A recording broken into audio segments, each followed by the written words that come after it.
va a permitir que haya un desarrollo importante de estos otros recursos, que son los moluscos cefalópodos.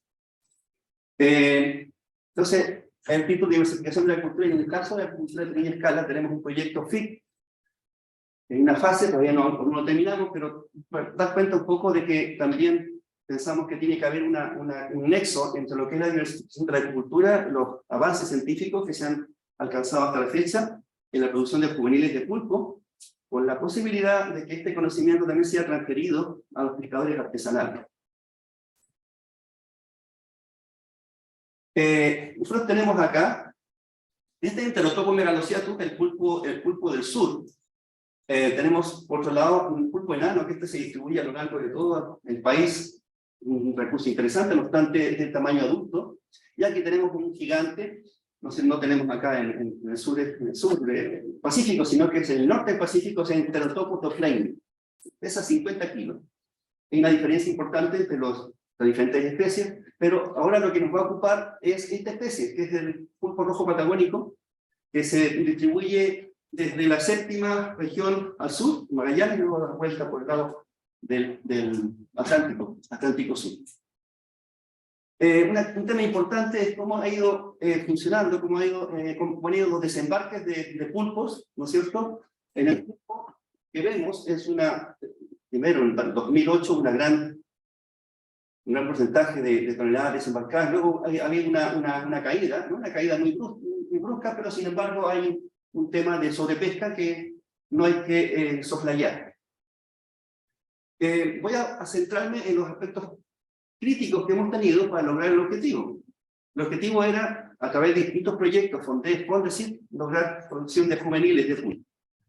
Este para nosotros ha sido el salto mortal. Hemos trabajado con producción de semillas de gestión, producción de semillas de abalón, hemos conseguido el desarrollo completo, pero el pulpo es más complejo. Por eso está dentro de las especies complejas que hemos incorporado dentro del ILARI, que es un núcleo que tenemos nosotros para poder abordar especies de ciclo de vida complejo. Bueno, el primer punto crítico fue encontrar usos que nos permitiera ingresar pulpo sin daño físico, porque al mínimo daño físico estos animales se enferman con mucha facilidad y mueren. Por tanto, la extracción de este recurso debe ser intacto, y por eso para nosotros es importante.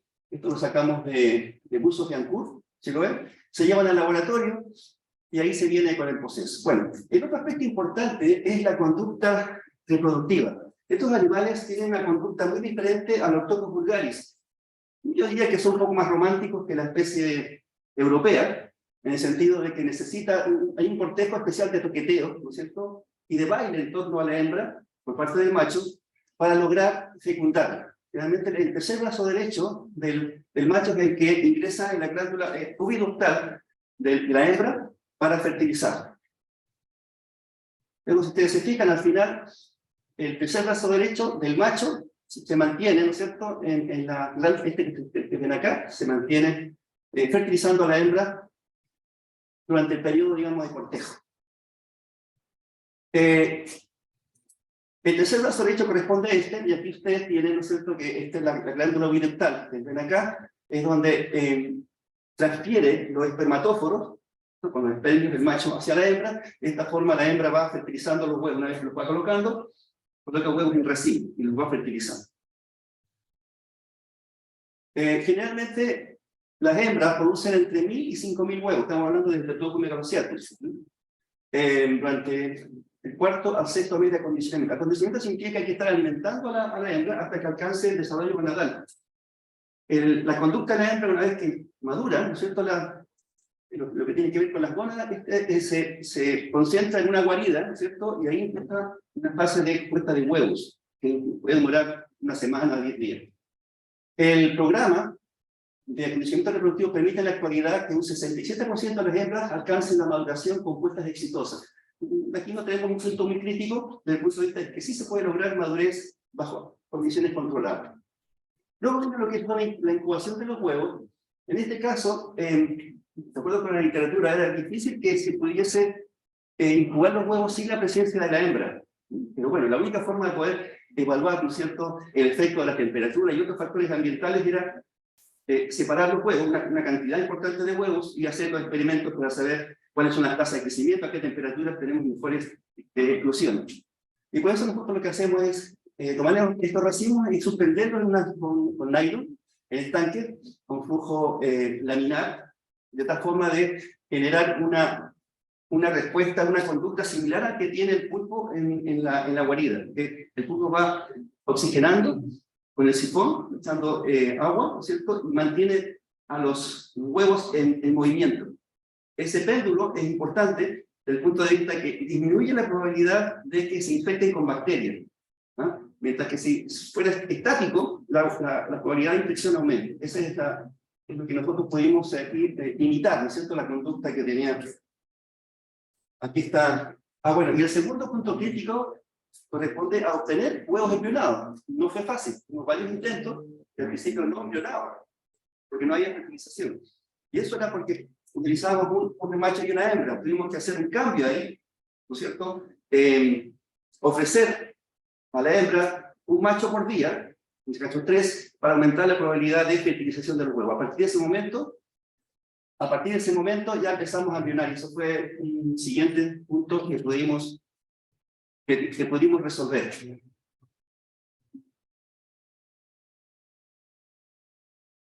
Bueno, todo esto lleva a gráficos y obviamente publicaciones, lo que nos permite a nosotros seguir avanzando. Aquí lo que terminamos con este trabajo es evaluar a qué temperaturas teníamos las mejores tasas de eclosión de los huevos, de tal manera de no alejarnos de ese rango que nos permite asegurar esta eclosión. Bueno, es importante que la temperatura obviamente está asociada con el metabolismo, especialmente la actividad científica, perdón, la actividad enzimática, de tal manera que es clave en el desarrollo de los huevos. Aquí están los distintos estados de desarrollo que logramos en el experimento a través de distintos proyectos. Y lo que vemos acá es que el periodo no es corto. Hasta la eclosión del huevo, desde la fase inicial, son 174 días. Por tanto, durante ese periodo pueden ocurrir una serie de circunstancias que tienen que ver con infecciones, que tenemos que nosotros ir superando. Pero sí se logra. Aquí se ve como el corio, la paralarva va desprendiéndose del corio, ¿no es cierto?, para convertirse en una paralarva completa. Entonces, hablamos de 174 días. Aquí en el día 15, en el estadio 15, 132 días después de la puesta de huevos, aparecen los primeros cromatóforos. Es también una señal importante desde el punto de vista de la investigación. Este fue el tercer punto crítico, debido principalmente a que con facilidad los huevos se contaminaban con bacterias, principalmente bacterias filamentosas. Y eso es lo que nosotros nos permitió ir superando estas etapas de tal manera de saber qué es lo que estaba pasando. Inicialmente teníamos bastante infección de los huevos. Estos son fotos de microscopio óptico y se veían unos filamentos que pensábamos que eran hongos, pero no era así. Trabajamos con especialistas, un microbiólogo, ¿no es cierto?, que a través de la investigación que se hicieron en el trabajo se pudo detectar que en realidad lo que pasaba era que eran bacterias filamentosas, que, ¿no es cierto?, en el tiempo, dependiendo de la calidad de la puesta o del huevo, estas se podían infectar. En el tiempo cero, en el momento en que se realiza la puesta, aparecen estos espiráculos que ustedes ven acá, estos poros. En estos poros permiten el intercambio de nutrientes con el ambiente marino, ¿cierto?, en este caso. Y con el tiempo aparecen estas bacterias filamentosas que empiezan a ahogar prácticamente el huevo y hace que estos simplemente no alcancen su fase de desarrollo final. Bueno, hemos realizado una serie de experimentos para ver, una vez que ya han eclosionado las paralarvas, ¿no es cierto?, ver cuál es el efecto que tienen las diferentes dietas. Hemos trabajado, bueno, que hemos visto realmente que sin alimentos pueden demorar 28 días sin fallecer, en el caso de las paralarvas, pero ya hemos encontrado algunas dietas que facilitan el avance del desarrollo paralarvario, porque esta es la fase también muy delicada desde el punto de vista del cultivo. Al final encontramos que la artemia, ¿no es cierto?, T2 con T3 significa artemia con microalgas, estamos trabajando con Anoploropsis, una especie de microalgas, con una artemia enriquecida con oligol. Oligol es un nutriente, una dieta comercial. Hemos podido lograr avanzar en el proceso desde hace años. Aquí tenemos las distintas etapas de crecimiento, de 90 a 120 días corresponde al acondicionamiento, 150 a 180 al desarrollo embrionario. Fíjense ustedes que el periodo es bastante largo, y el desarrollo paralarvario dura entre 100 y 115 días. Finalmente alcanzamos la fase juvenil, que es este. Esto es lo que tenemos nosotros que llegar miles para generar impacto, desde el punto de vista de poder transferir estos juveniles al pescado artesanal, para aquellos que pueden continuar con el desarrollo de los juveniles hasta la fase adulta. Este es un juvenil de 115 días después de la eclosión, 0,5 gramos y 3 centímetros de largo, que ustedes pueden ver aquí está. Bueno, una vez que ya se logra el asentamiento, viene otra etapa que también es clave y es delicada, que tenemos que ver cómo continuamos. Este es un juvenil temprano, con el proceso de crecimiento. Y si ustedes se fijan, al día 40 se produce un crecimiento acelerado, con distintas temperaturas, 9, 11, 13, 15 grados. Entonces, este es un punto de inflexión. Eso significa que estos aumentan con 1 gramo cada día prácticamente, de tal manera que en 10, periodo de 10 días tenemos un crecimiento acelerado. Este punto de inflexión es lo que estamos haciendo, estamos estudiando, lo estamos estudiando a través de la transcriptómica para saber qué genes estarían involucrados en ese crecimiento tan acelerado. Bueno, aquí tenemos los juveniles de 200 días después de la eclosión, 5 gramos, 18 centímetros de longitud, juveniles de 290 días, y así, ¿no es cierto?, hemos logrado llegar a individuos adultos en varias oportunidades. En términos de cantidad, hemos llegado a 116 en una oportunidad, otra vez, dependiendo del tamaño, dependiendo de la capacidad de volumen de cultivo que tenemos, también podemos asegurar un mayor número de ejemplares. El siguiente paso, una vez que hemos logrado esta etapa, viene lo que es la transferencia. Entonces estamos pensando que en el futuro deberíamos lograr transferir juveniles al sector pesquero artesanal. Y tenemos un proyecto PIC adjudicado, ya estamos avanzando en lo que tiene que ver con la instalación de los sistemas de cultivo. En una primera etapa es la engorda en estanques en tierra. Se permite la captura de pulpos de 1,3 kilos en el ambiente natural, y lo que se hace, los pescadores artesanales lo llevan a ecosistemas de cultivo, estanques en tierra. Las mujeres se preocupan de que estos animales vayan alimentándose día a día, de tal manera de poder asegurar el crecimiento. Nosotros esperamos que en 3 meses estos animales de 1 kilo alcancen los 2,5 kilos, 3 kilos. Bueno, aquí tenemos, primero, definir qué es lo que es la cultura de pequeña escala. Pero esto es la actividad de cultivo de recursos hidrobiológicos realizada por micro y pequeñas empresas, según el Estatuto de Empresas de Menor Tamaño del Ministerio de Economía, Fomento y Turismo. Esto es muy importante porque la cultura de pequeña escala en este momento está despegando y está recién reglamentada, porque antes no existía esta situación. Y esto también llegó al mejor momento porque de esta forma podemos seguir avanzando, no solamente en la generación de juveniles, sino que también en desarrollar otras actividades asociadas. Por ejemplo, la incorporación de la mujer en las actividades de cultivo en estanques en tierra. Ellas se alimentan, ¿no es cierto?, a estos pulpos, de tal manera que poder asegurar que van a llegar a la fase adulta. En 3 meses deberían crecer, como digo, 2,5 kilos a 3, una tasa de crecimiento muy rápida. Luego aquí tenemos otro aspecto importante del cultivo de la cultura de pequeña escala, preservación de los recursos pesqueros, en desarrollo de cultivo de pequeña escala, recursos de pesca artesanal en unidades de cultivo, en estanques en tierra. Esta es la primera etapa. El siguiente punto, que también se complementa, ¿no es cierto?, muy bien con el desarrollo de esta cultura de pequeña escala, es asociarlo al turismo.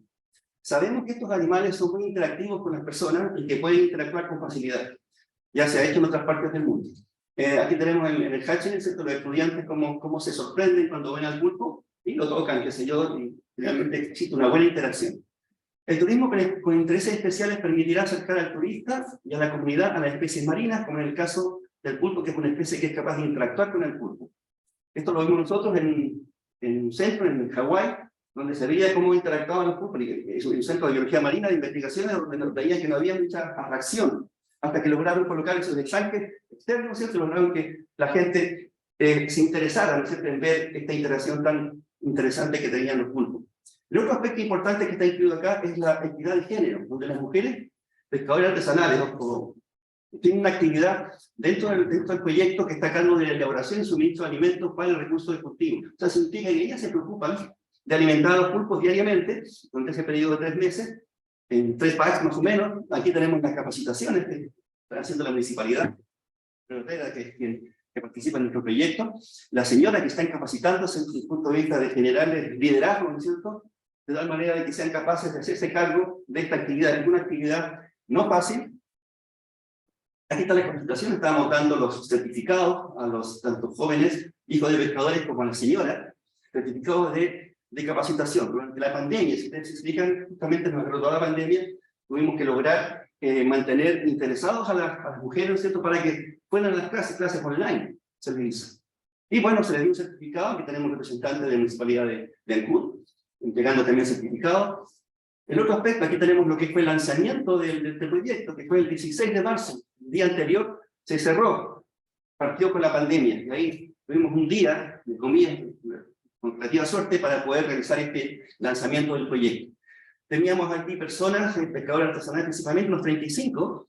Esto fue, entre otras cosas, gracias a la interacción que hemos tenido con Cecilia Godoy, que es nuestra interlocutora con los pescadores artesanales, nos permitió lograr, ¿no es cierto?, convencer a los pescadores que este era un proyecto en el cual valía la pena participar. Está la directora, es directora del Instituto de Agricultura, donde también participó en la presentación. Y él es el presidente del Sindicato de Pescadores, bien joven, hijo del anterior presidente, que gracias a su capacidad, ¿no es cierto?, e inteligencia, ha logrado convencer a los pescadores para que participen en este proyecto que realmente es bastante interesante. ¿En qué estamos ahora?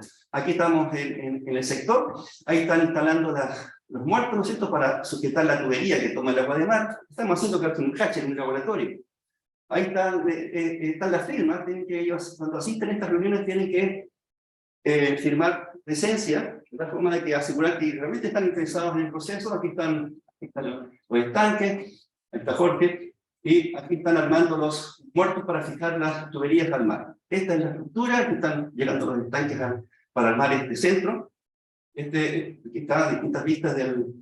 Una cosa interesante que debo explicar y comentar es que aquí tenemos nosotros al director, Edward Rojas, que es Premio Nacional de Arquitectura. La pregunta es cómo alguien como él se puede haber interesado en este tema, porque la verdad que los fondos son pocos. Sin embargo, a él le pareció que el tema social era clave y realmente se hizo cargo de los planos, ¿no es cierto?, y de permitirnos lograr que pudiésemos llegar a este resultado. Bueno, aquí están los planos, aquí están la entrada, tenemos estanques de engorda del pulpo por este lado.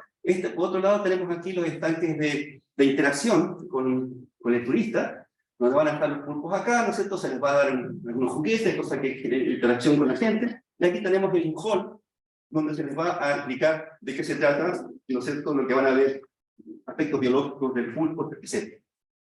Aquí nos han pedido 3 baños, tenemos un baño para discapacitados y 2 baños, uno para el personal del centro y otro para el turista. O sea, está todo bien. Eso.